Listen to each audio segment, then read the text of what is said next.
Dipersembahkan oleh Pak Nano, bagaimana mengindustrikan pencaksilat baik dari sisi seninya atau dari sisi hiburannya atau juga tadi sempat saya dengar sisi olahraga yang sudah secara resmi patronnya itu seperti apa yang dipertandingkan? Ya. Jadi dengan silat di entertain sedemikian rupa untuk pertandingannya setara dengan bela diri lain, karate, taekwondo, mungkin jiu-jitsu yang lain, itu sebenarnya ada masih banyak sisi lain. Ini baru sisi yang prestasi atau pencak prestasinya. Ada sisi lain itu pencak silat festivalnya. Ya, festival itu sebenarnya lebih unik lagi karena tiap-tiap perguruan silat, tiap-tiap daerah itu bisa menampilkan sesuai dengan kultur daerahnya. Silat itu bermacam-macam.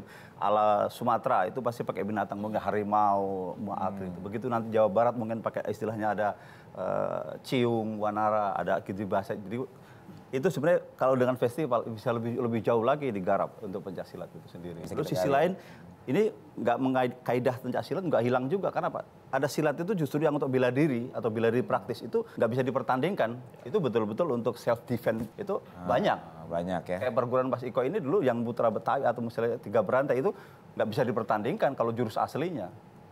Karena memang berklien betul-betul untuk bela diri. Gitu. Nah itu sisi silat masih banyak sekali. Nah, Nano sendiri kalau dari di Setiahati atau di turunannya ke bawah sampai sekarang ini perkembangannya dari zaman ketika awal-awal Pak Nano aktif signifikan sekali atau ada yang harus lebih kita boosting lagi misalnya dengan campaign atau tidak usah ini memang sudah berkembang dan kita justru harus cari wadah di tiap daerah untuk mereka bisa menunjukkan kemampuan para pesilat baru itu.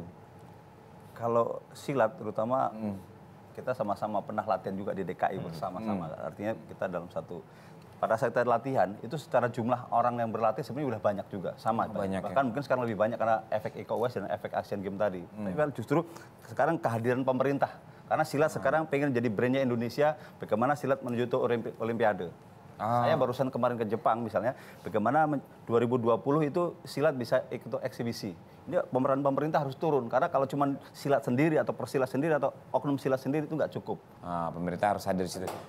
Dan sejauh ini sudah apa yang saling support atau kontak dengan pemerintahnya dari mana ya? Misalnya apakah dari Departemen Menpora, olahraga, atau dari, karena kan silat ini ada kebudayaannya juga, lalu juga kalau untuk Indonesia itu kan ada unsur kreatifnya dengan Bekraf sudah ada komunikasi. Betul Mas Yopi, jadi selesai Asian Games itu, 1 minggu setelah itu kami langsung ada duduk bersama. Ada 4 kementerian, leadernya Menpora, ada Menteri Luar Negeri, bagaimana bisa bantu tiap-tiap kedutaan besar supaya bisa federasi itu berdiri di negara itu. Kemudian Menteri Budaya dan Pariwisata, ada beberapa cabur olahraga yang pada saat keluar ada nempel silat di situ supaya silat segera masuk ke beberapa negara yang lain. Kemudian juga Menteri Pendidikan, karena silat harus dimulai masuk ke kurikulum dasar.